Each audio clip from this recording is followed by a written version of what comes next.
Hello, everybody, and welcome back to the second annual Ghana Hemptech Conference. I'm your host, Michelle Johnson, and I'm standing here right now with Maurice, aka Big Mo Cheetah from Detroit, and he is living in Ghana. He is doing very well. He's very knowledgeable. There's all types of things he's done in the U.S., but we'll go to the U.S. time and talk about what he's doing now and talk about his expertise in the cannabis and hemp industry. He's going to talk about indoor versus outdoor growing for all of you farmers that want to grow here. There were some people here earlier that were asking, said they had hundreds of acres of land. They didn't know what to do with it. This particularly is for you so that you can figure out if you need to grow greenhouses, if you need to grow indoor or outdoor. Maurice, aka Big Mo. Big Mo's up. Trying to call me Pepper. Trying to call me No. But he's big in knowledge of the cannabis and hemp industry. So please enjoy the presentation on indoor versus outdoor grow at the second annual Ghana Hemptech Conference from Mr. Roche. We'll play that off. Good afternoon. I'm an honored guest. I'd like to thank Visha and the Hemptech team for putting this together to be on Ghanaian soil and discuss hemp/cannabis cultivation. Is a dream for me. Let me personally introduce myself before I even start. The topic of this workshop is called Just Grow, Stop Talking. You can discuss all types of things from supply chains to this to that, but if you do not have a cultivation supply, you're not going to last. This is where it all starts as farming. And specifically for Ghana, it's something that our aunties and our uncles have been doing for generations. So this workshop will be about indoor and outdoor growing, but more or less applying it to Ghana and Ghana tactics. I would like to start by introducing myself. My name is Barry Maurice Niayetechi. I am a son of Ghana. My father's from Jamestown, Choko. They're those people, Ghana people. I didn't come to Ghana until 6 years ago when my father passed. And I came here and I moved here 2 years later. And I was blessed with having to stay here, getting to learn Ghana. I'm operating NGL for our Cares Foundation, a project called Baby Like Me. In addition to, I have a travel tour company called African Rules Travel, which will bring people to Ghana to see the real Ghana, not just the sights and they can see it, but really intimately getting to see Ghana and the people. Most importantly, like I said, is one thing about me is I have a cannabis background. My cannabis background came from Michigan, from Detroit, Michigan. I was there when the medical marijuana industry kicked off, when it went from illegal to legal. And one thing I'll say is that Ghana does have an advantage. Necessarily.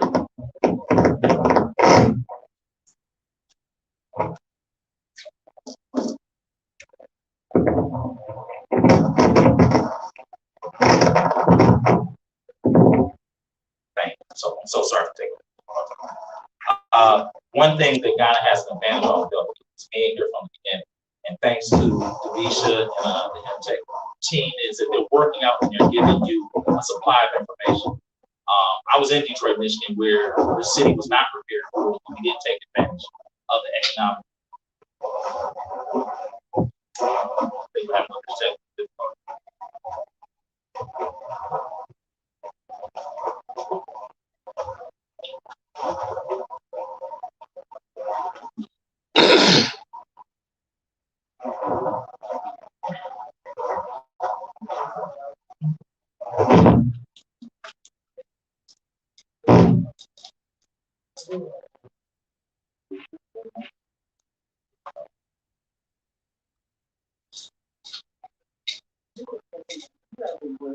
Oh, I'm fine. I can continue. Is that fine? Yeah. Okay, no problem.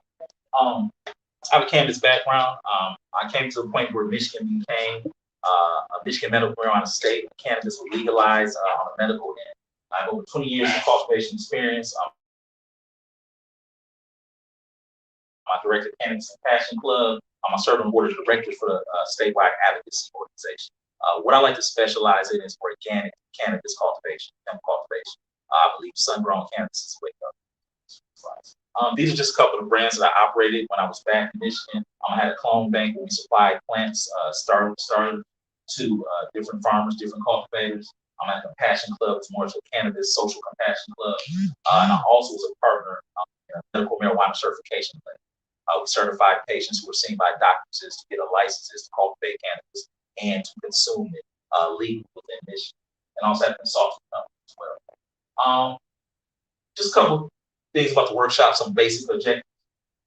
Ghana has all the world is watching Ghana. Let me be very clear. Ghana is at the middle of the equator, and this is a special part, and the world will come in to cultivate hemp because it has everything that is needed for hemp cultivation.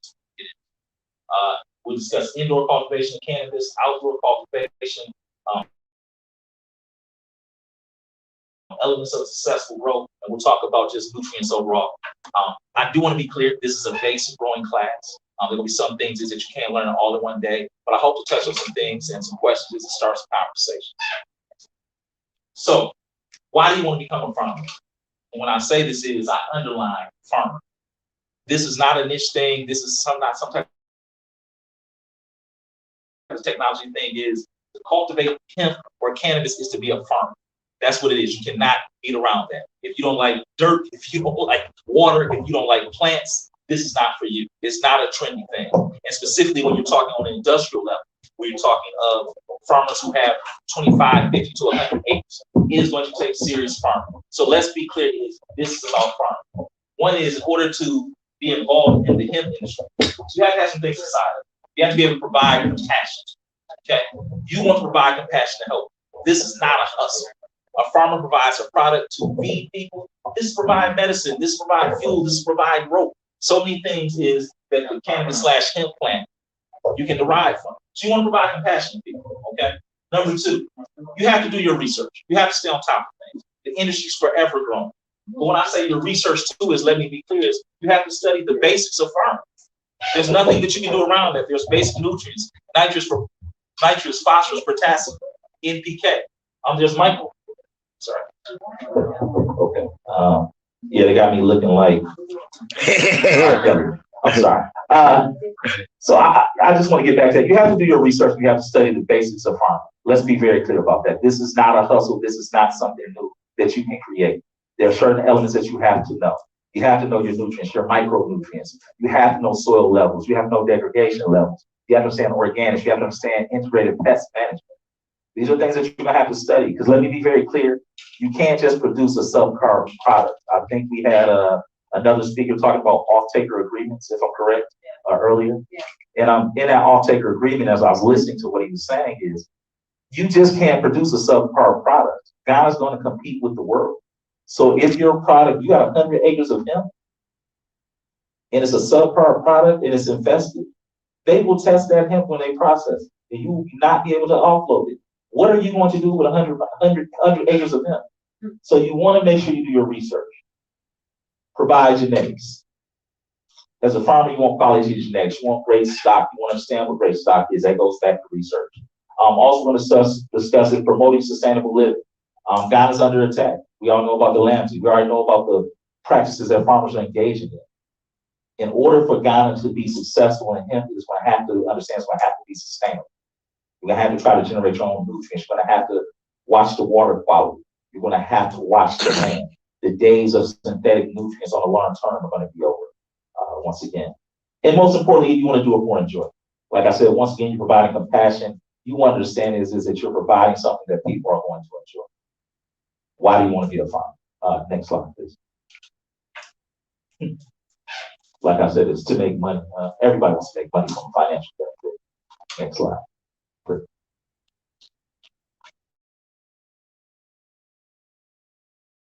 So let's talk about successful elements of hemp culture.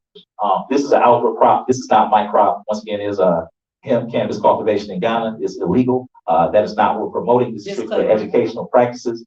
Obviously, that is not me. But the reason why I started with this is because, like I said, more importantly, is this is about Ghana and this is about Ghana farmers. If Ghana farmers do not get the benefit off this, what is the reason? Okay, I'm talking about the farmer who is cutlass in hand, been doing it all his lives. These are elements he knows, but he has never been successful. As you look at this, this is not a complicated operation. This is maybe a plot. This is a plot. That is grown in North California. Okay. They do a different style type growing. Each one of these plants can produce anywhere from about 10 pounds to about 20 pounds. You can do kilos, so I'll say 10 to 20 kilos. That's one plot that could easily produce 100 kilos, maybe 200 kilos. Now we're talking hundreds of acres, I know. But I'm just letting you know is to maximize potential. Ghana has it all and give you a picture. I do have pictures with me cultivating, but I chose not to show those from a legal perspective. Next slide. What are the elements? The elements are basic farm elements. You can't beat around the bush with this. This is not anything that we talk about hemp cultivation. Number one, you have to have a medium. What are you planting your plants into? What type of medium is that? Traditionally, farmers just plant them in the ground. With cannabis, like I said, is I'm a little bit more on the medicinal end, not the industrial end. You're gonna have compost. Have to have compost rich with nutrients. Worm castings would be nice to feed the soil. Okay, you just can't take black soil, Ghana black soil, and mix it in and think that the cannabis is going to grow. Okay, Ghana has all these things. Rice hulls. Ghana has rice hulls. There's rice all around. Rice provides silica. It makes a plant real strong. We mix it in to aerate the nutrient, the medium. You have to have air, fresh air. Now we're talking about outdoor growing. You have to have fresh air. That's why places like the Sambo and the places outside of our crop are premium, because the air is not polluted. You have to have nutrients. I really want to stick with this and just give you maybe like a minute to land on this. I specialize in KNF. It's called Korean natural farming. Korean natural farming is taking inputs that are in the natural land and making nutrients. So what would that say? Nitrogen, phosphorus, potassium, NPK. I would take leaves from outside from my crop in the morning when they're filled with enzymes. I could put them in a jar and I could fill them with brown sugar and weigh them. In about 7 to 10 days, that will break down to a nitrogen fertilizer that I can feed my plants. Phosphorus, I can take chicken bones. Now I'm sharing things with you, and this is all Ghana, because I want Ghana to survive. I can take chicken bones. I can boil those chicken bones, cook those chicken bones, grind those chicken bones down, and use that as bone meal. Bone meal, phosphorus fertilizer, potassium. This is one we all know. Oh, Charlie, I can take bananas, I can take plantain, I can break those peels down, mix them with brown sugar or put them in water, and I can make my own potassium fertilizer. Now, you gotta understand is, I'm talking as if I know this, I'm a city boy. I was a cannabis cultivator grower. Me and all my friends in America, we had stores where we would walk in and buy all this equipment. I didn't like to cut my grass at home. I thought this was a gimmick. I fell in love with knowing years come to God, a lot of stuff I do myself. Genetics, cannabis genetics. Obviously, it is illegal to smuggle genetics into Ghana, but if you don't have good genetic cannabis genetics, you have nothing. So we talk about hemp cultivation is, if you start with a bad seed, you're going to end up with a bad seed. A lot of us in here are parents. We're parents. I don't want to talk about your kids. I want to talk about my kids. But you got a couple nephews you don't like. You know the boy ain't going to never be nothing. He ain't going to never be no good. He just going to hang out smoking weed at night. Cannabis genetics, you can't change his destiny. So we want to start off with a good start. These are things that Ghana has to be cognizant of. Water. Ghana got water everywhere. There's water everywhere, Ghana. If it isn't, you can drill a borehole. You have to have quality water. But let's talk about that water. Once again, as I like to specialize in organic, sustainable growing. When you talk about quality of water, you have to watch two things. You have to watch chlorine and chlorophyll. You want to filter those out. Chlorophyll will kill the microorganisms inside your medium. We deal with living soil.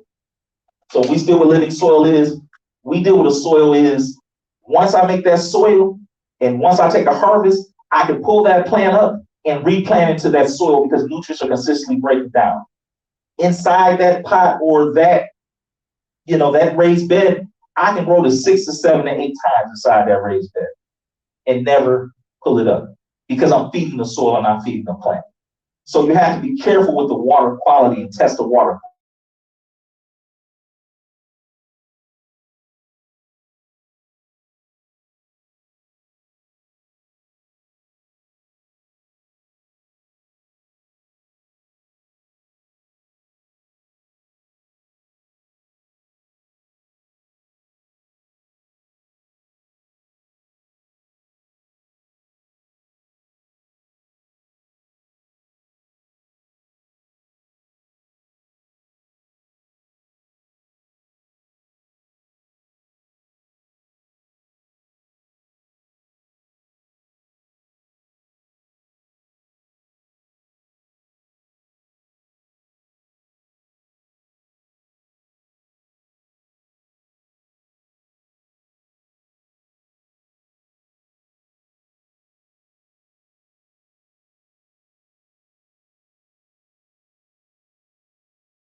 They don't know that. All they know is there's 100 acres of cannabis on your farm. So when we talk about an indoor, those are the biggest pros as far as positive for indoor growth. The biggest cons, let's talk about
you know, and you have to be careful, and you have to analyze those things. This is all not just fun, you know. You're somewhere in the bush, and you never know. And you know, in Ghana, wherever you are, there's somebody there. There's not one space where you're by yourself. So now you're on an element where you have plants that people will assume to be marijuana at a high THC level, but it's hemp. You can be a sitting duck. They can come rob you. Pros, herbicides can be triple of what you would do indoor. The herbicides, the cannabis can be amazing on the outdoor level. I'm gonna speed this up a little bit. Cons, as we said, security. We said security. I don't need to say enough about that. There is a security risk. The wrath of Mother Nature. You can do all this work, is that at the end of the day, you never know what can happen outside. You never know if cows can come. You never know if bush, if the bush rats can come. You don't know what can happen. It just happens. You don't know if one day the area can flood. You don't know. The presence of intermittent lighting. You can have a crop. We talk about 12 hours of darkness, 12 hours of light. If I have a crop outside and I'm trying to keep it dark for 12 hours, if it has a consistent flow of light, that crop can be ruined and it won't complete itself. It won't finish the flowering its final stage. So if you don't try to control exterior lighting to your plants, it's going to ruin your crop. Okay. Cons, water boreholes. You might have access to water. You might drill a borehole somewhere. That borehole might dry up. You may be so far in the interior that you don't have access to water. These are things you have to be cognizant of where you're at when you're going. Increase the risk and disease of pest management. You're outside, you're going to deal with some elements that no one has any answer for in Ghana. You're dealing with bugs, you're dealing with mites, you're dealing with aphids, dealing with all types of things. So those are my issues with cultivation. I'm going to end this presentation because I know we have some others. But at the end of the day, like I said, I always say, just stop talking and just grow. There's so much talk about so many other things dealing with him, and the DC's doing a great job. I guess I've done a great job. But at the end of the day, if we don't discuss growing, and when I say discuss it, typically within an African nation, people of African descent do not like to share information. So I will not have a conversation with you letting you know what I do because I don't want to see you succeed. So I really want to erase this. I've had this conversation with Adisha plenty of times, and she's so giving with her information. I got a chance to travel to Northern California, which is the Emerald Triangle of cannabis. And these are actually people who've been going for 30, 40 years. They're successful, the most successful in the world. I got a chance to talk to one of the old guys. And he says, we share information because we can't produce enough. We can't produce enough. And if I have my supply and my supply runs out, I have to know that his supply can run out. As a region, we have to be strong because it doesn't make any sense for me to be strong in them because they're coming to purchase it all. They're not just coming to buy from you and leave. So we have to make sure is that we're sharing information. We're raising each other. We're sharing certain things from the foreigners like individuals like myself, even on Ghanaian. There are certain things that I learned about Ghanaian farming I did not know. They will share about me by Ghanaian farmers. So to say that, when I say that is, I have to start having these conversations. I'm looking up for Adisha to lead some of those things eventually, with round tables and things of that. Just stop talking and just grow something. Cucumbers, tomatoes, something. Brother, you had a question. I'm sorry. Yeah. Oh, thank you.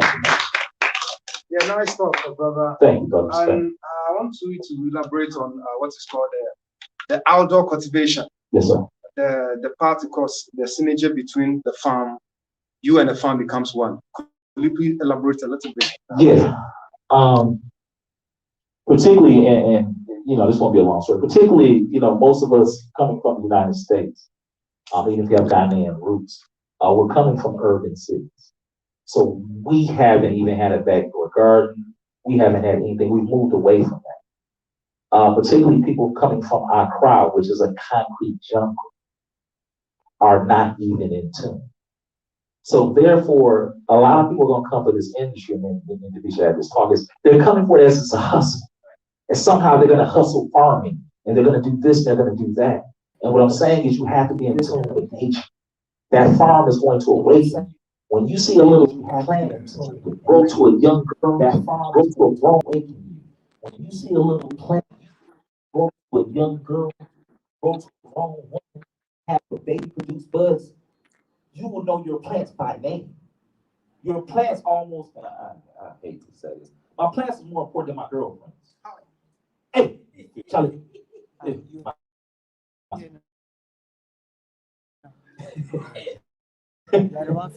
because that's what I'm thinking of. And I'm not talking about the money.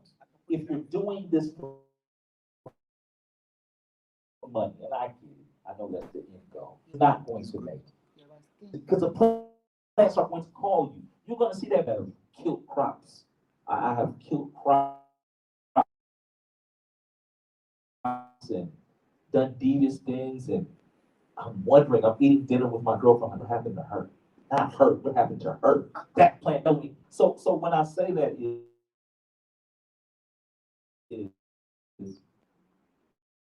we are people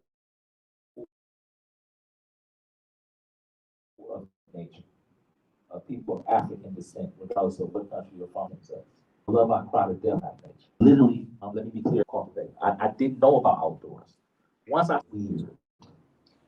So my friends would come over and I would be in the backyard with my tea.